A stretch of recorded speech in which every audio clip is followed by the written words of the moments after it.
Okay guys, welcome to another episode of Corpse Party Book of Shadows. So last time we, progressed, a little bit further with Demise, and now we became Ayumi and Satoshi. Do we have any clue on what we're supposed to do? No, we are very, very confused. Like, very confused.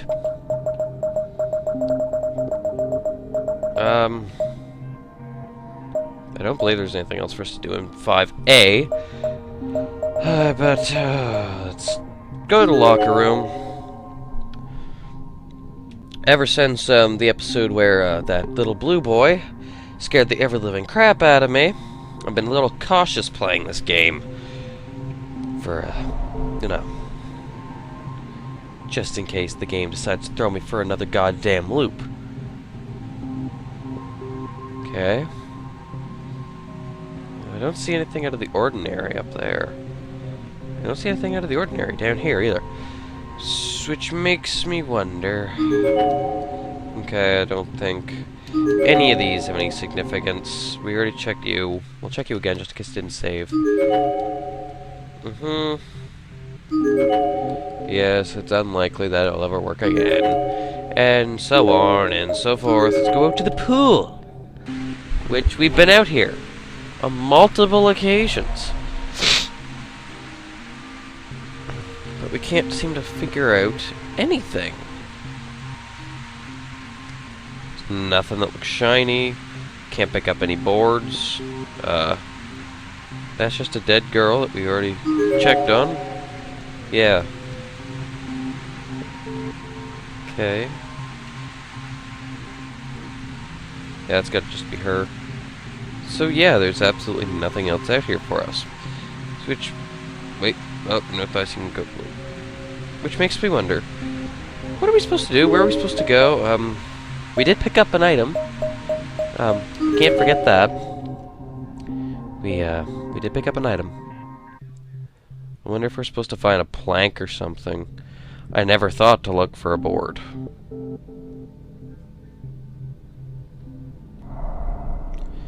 Yeah, maybe we should find a board. Large hole in floor. It won't be possible to go down the further in this hole in any direction. Okay. Message logs. Relative size. Okay. There's a large hole in the floor. I don't understand. Okay. Item. Wire. Invigorating. Let's go to 5A for a second. We're gonna check high and dry to try to find this goddamn board or something. That's the only possible conclusion I can come to, is we need a board to cross that. Okay, we got our blood rating. I forget what you say. The red chalk, the tomato stuff. Goat splat. Fun. Stuff like that. Okay, so we're gonna look across the floors here for a board. No. Nothing here. Let's go to this hallway. We'll check every goddamn hall, sadly. But we gotta find a goddamn board. Nope. No board. Yes, I get it. The building super is, The door is locked to the custodian's room, which I'm glad they actually kept that door red. That's some detail right there.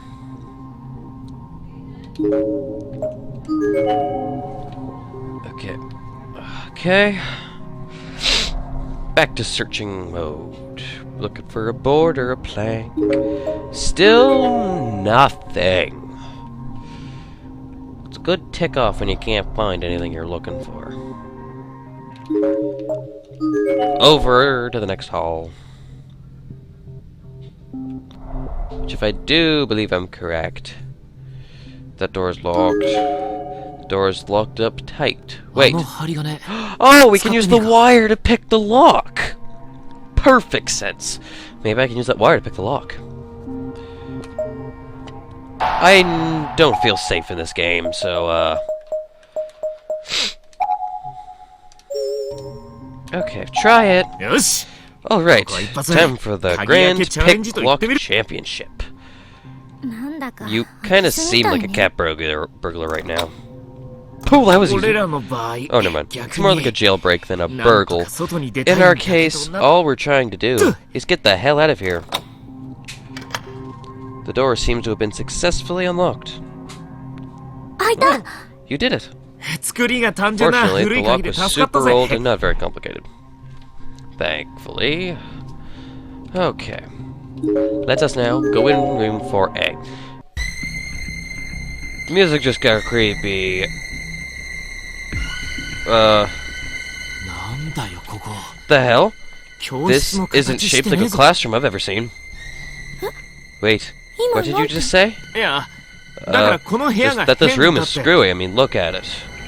That's like the first game. Kishinuma, have you ever said that before? No, of course you haven't. But I know I've been in here before. This is where we saw that little boy spirit. Here he is. Oh crap, it is him. Oh, I skipped a little bit. No, you can't go near him. We have to get out of here, this room immediately. There's something very wrong in here.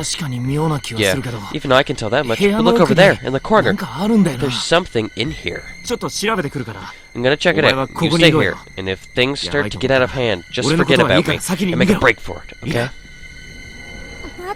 Who put you in charge? Fine, go if you want. Just be careful. Whatever you do, make sure you don't look into that kid's eyes. Don't worry about me. I'll be fine. Are you serious here, game? We're gonna save again, because I still don't feel safe, especially since this boy is here. The boy that scared the crap out of us the first time. Okay, you're not raidable. Let's keep our crosshairs off of him. It's some sort of pulley mechanism. Its exact purpose is unknown, but there's a large, conspicuous lever attached to it. Probably couldn't hurt to pull this. Right? I'm gonna hate doing this. The lever slides down easily.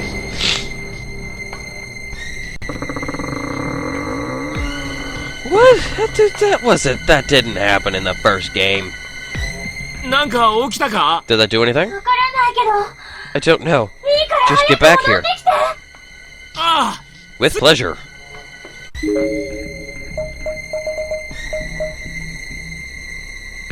Okay, let's just vacate the room. Vacate. That was creepy enough the first time there, boy. There we go. You weren't here the first time. The lever appears to have opened up a trap door on the wall, just wide enough for a person to fit through. Looks like this goes somewhere. I don't like it, though it gives me the creeps. Even more than the pool or that classroom. Things are happening in a different order here. Yeah, but there's a chance it might lead outside. Oh, my God.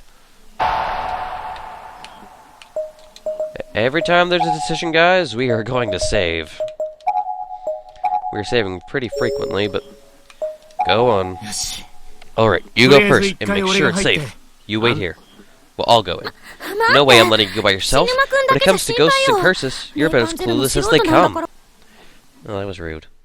Very true, but that was very rude. Oh, we get in here for the first time. I'm scared to leave now. It's a small chest of some sort. What the heck is this? Take it. It's a small, finely detailed accessory case made from a tortoiseshell. Its design is long outdated, but the quality of the craftsmanship must have been very expensive back in its day. Slightly shaking it produces a loud, distinct rattle. There's definitely something in there. And based on the sound and the light weight of this thing, it's gotta be really tiny. Not sure if we'll need whatever it is, but we might as well take it with us, just in case. What was that? A noise from inside the closet. It's an old space heater. Unfortunately, without fuel, there's no way to light it. We just check everything. Turning the dials accomplishes nothing without electricity, just a box. Okay, so that's basically just useless. I don't want to open that. Let's do it. Better, it's better. I'm wearing down my back teeth. Crunch, crunch, crunch, crunch, crunch. Ah! That's why I said we should stop this. I want to go to karaoke again, but not with all those stupid fibs around. Ugh, my toenails are gone, so I can't walk. I quickly turned around to find Shinozaki excitedly mumbling something to herself in a low tone. Her whole body was slanted, with her head leaning against the wall, and she was completely focused on one specific section of empty floor. Shinozaki? Mind your own business, goddammit!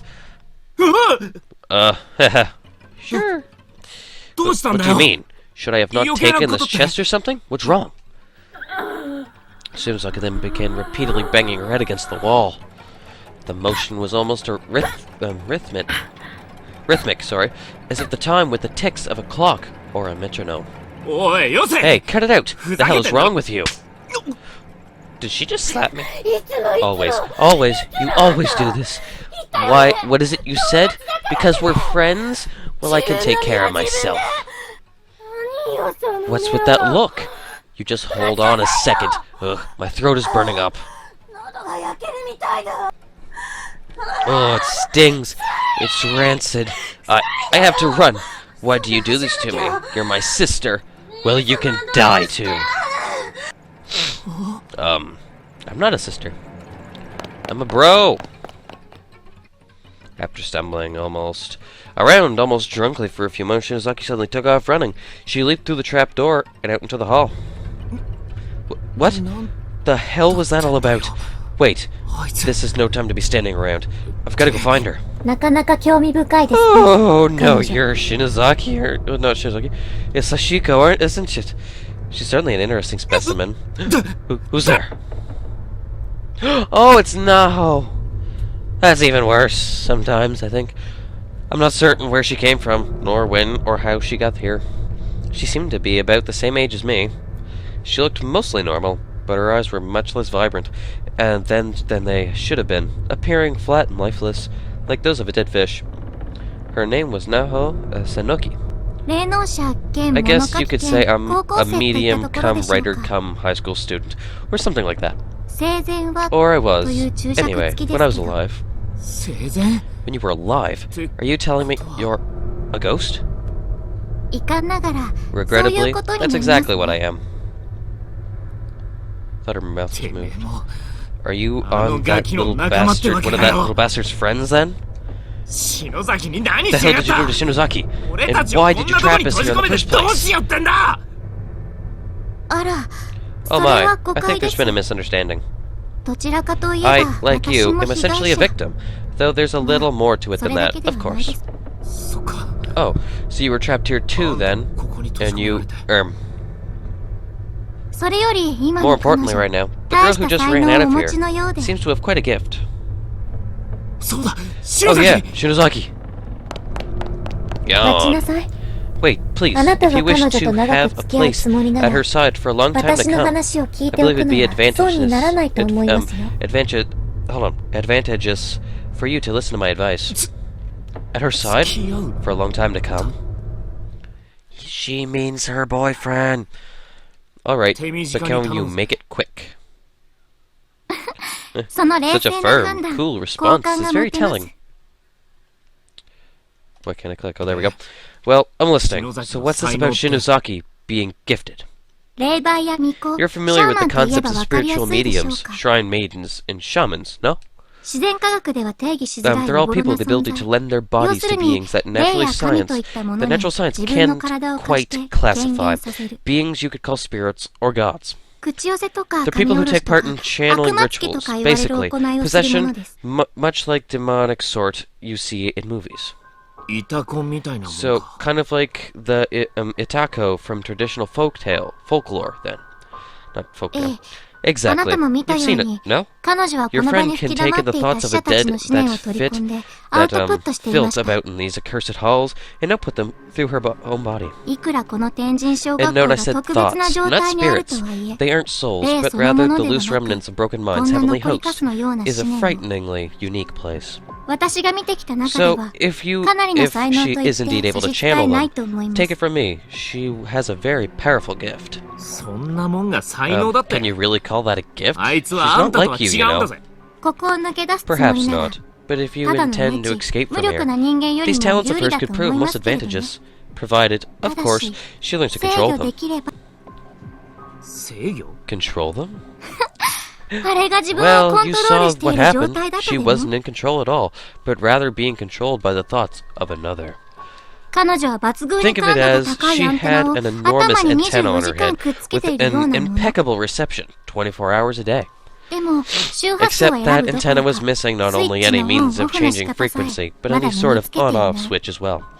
At this rate, she's bound to short-circuit and break down, or worse still, she might lose her sense of self and essentially become a mindless radio. Are you saying there's no way to get her back? I don't know. Who's to say? That all depends on her and on you. What? Well, then come with me and help me save her, please. I'm sorry, I can't do that. You see, I'm also trying to find someone who's important to me. She's trying to find the guy she murdered?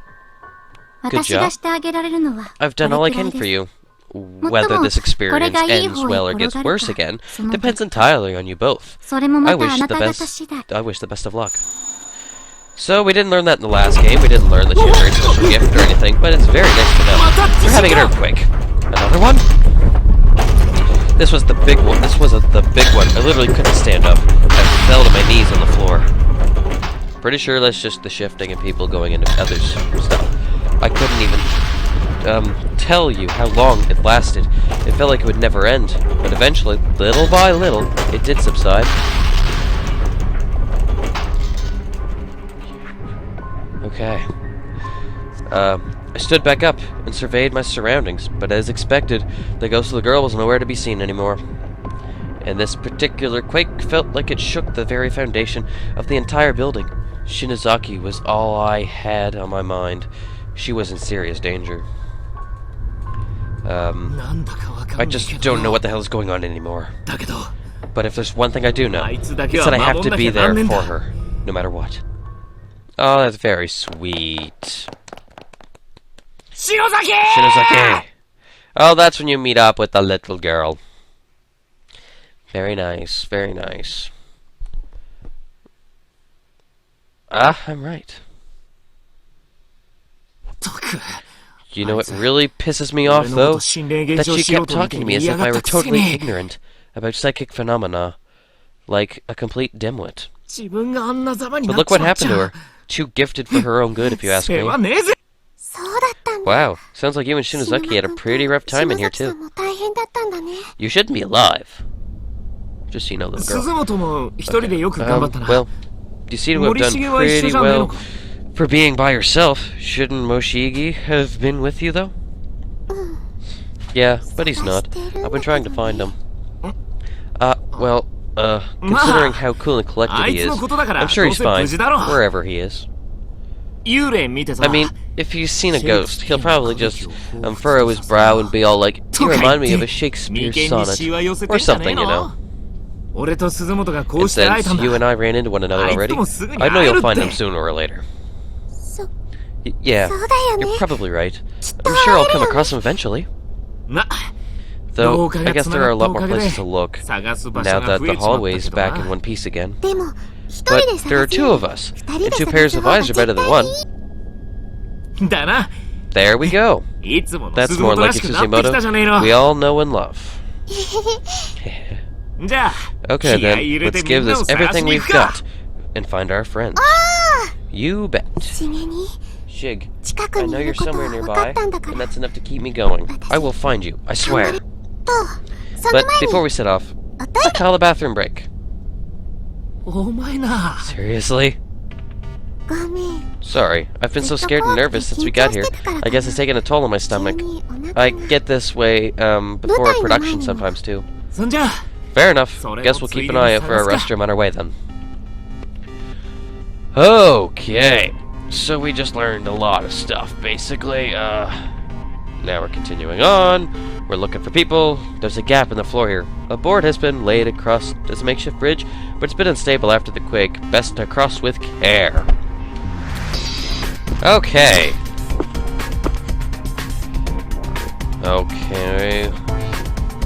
Move these uncrossable a little bit up.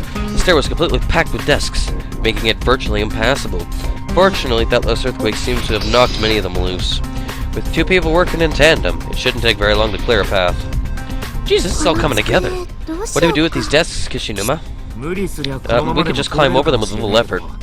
But that might, but they might all come crashing down if we make one wrong move. Yeah, let's move them out of the way.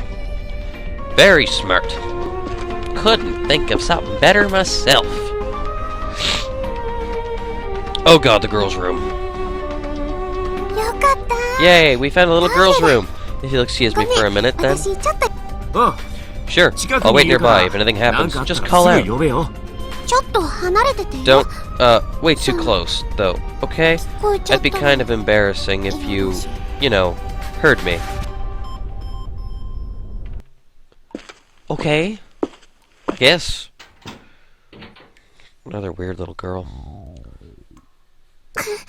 Ugh. Guess my stomach must have been in pretty bad shape. Almost there. I don't need to hear that, please. I'm so glad there was a usable toilet in here. Alright, good to go. What's this? Did I hit my stomach or something? It's all red. That's actually kind of weird.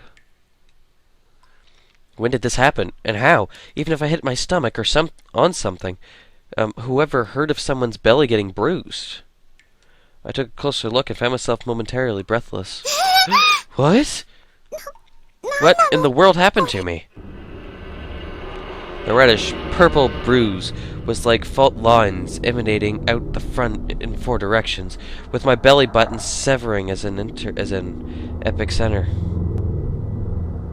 It almost looked like a weirdly colored spider web attached to my stomach. What's wrong?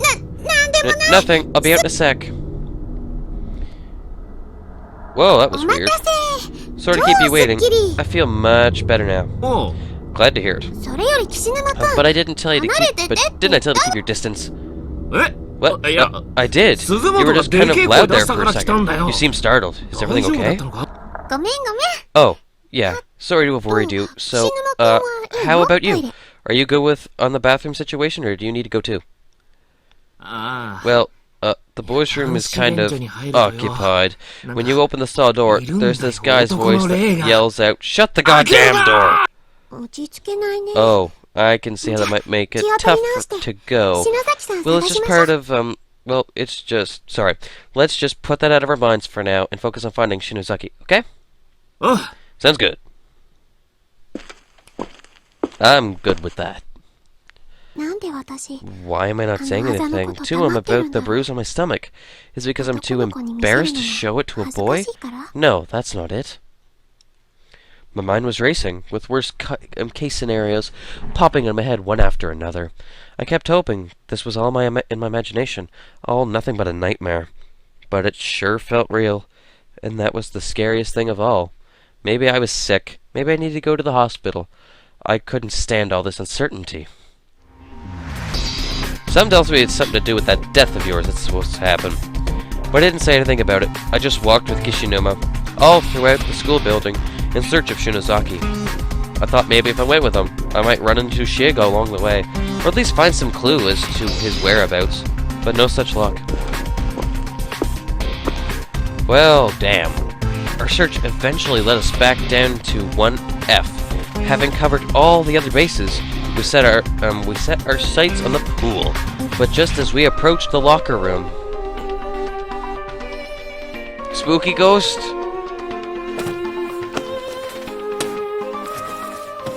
What? Sounds like rustling. Hey, did you hear that? Yeah, it came from in there. Don't go in there then! What the hell? What the fuck? A girl who looked to be around the middle school age had been laid flat on the floor.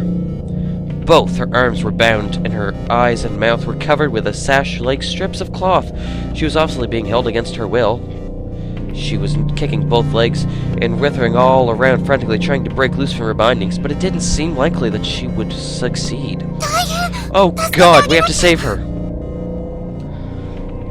It was only after saying that I noticed the bruises on her legs. Those weird markings look an awful like the ones on my stomach, or am I just paranoid?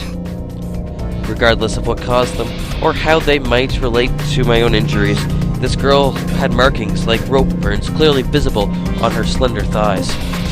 They were peculiar bruises that looked almost like letters, as if they were signified something that was just beyond our ability to decipher. Hey, Earth to Suzumoto. Sorry. Hang in there. I'm going to loosen those bindings right now.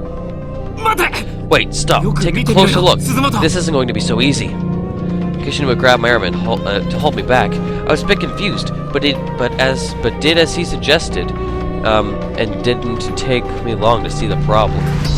The strips of cloth holding this girl to the floor actually seemed to be rolls of gauze. And whoever bound her like this really did a number on her. Well, really did a number. The gauze was stretched haphazardly all across the room's furnishings. Several strands of it were then projected upward to the top of the nearest cubby shelf, where they were wrapped around the neck of a plaster bust. And from there, they extended up to the ceiling, where they were wrapped tightly around the handle of a bucket suspended in the air. Suspended right above the girl. In other words, if we pulled into the bandages the wrong way, or moved any desks, the plaster might fall, and if that happened, the bucket would spill right onto her. I wonder what the hell is in there. Maybe it's nothing. But what if it's not? Help! You're supposed to be bound, you can't say help. The girl was slashing wildly, unable to move, to see, and was too scared to call out. Sadly, this wasn't helping at all. It only served to pull the plaster bust closer and closer to the edge of the shelf. It was impossible to say whether or not she had any inkling of the threat that loomed literally right above her head. It seemed increasingly likely that she was the intent behind the trap. If the victim attempted to escape, she would only wind up killing herself. But what do we do? What can we do? Don't panic, we just need to find some way of getting that bucket down from the ceiling. Can you reach though? I think we should remove the bandages on her face first and try to calm her down. Either way, there's no time to lose. We have to do something, and we have to do it now. As I said, okay, we have a choice. We're gonna save. Okay. Remove the bandages. Try to reach the bucket. We can worry about the bandages later, but if the bucket falls, it's all over. We gotta do something about it, pronto! You're right. Okay, I'll hold down the statue on the shelf then. Alright, and I'll try to get that bucket down. Make sure you hold on tight. Be careful. I'm elevated. Ugh, damn it. I can just barely touch the bottom of it. I can't get anywhere near the handle. Don't try anything funny with it, or it might spill. I know. God forbid there's sulfuric acid in there or something. Where the slightest spill would mean game over. We could try stacking a few desks or chairs. Yeah, I think that may be our only option here. Jesus fuck. The hell? Every single one is stuck fast to the floor. They won't budge. This brought to mind all the doors and windows that were so firmly frozen in place that they might as well have been cement walls. I didn't need convincing. I knew that Kishinuma said was true. Those desks and chairs weren't going anywhere. I had no other choice but to step in. Kishinuma, what about a piggyback on your shoulders, on top of one of the desks? Okay guys, we're gonna find out if this works next time. Yeah, we'll continue right from this, but there'll be another episode. Please come like, subscribe to me to the next episode. Hope you guys enjoyed. Take care. See you guys then.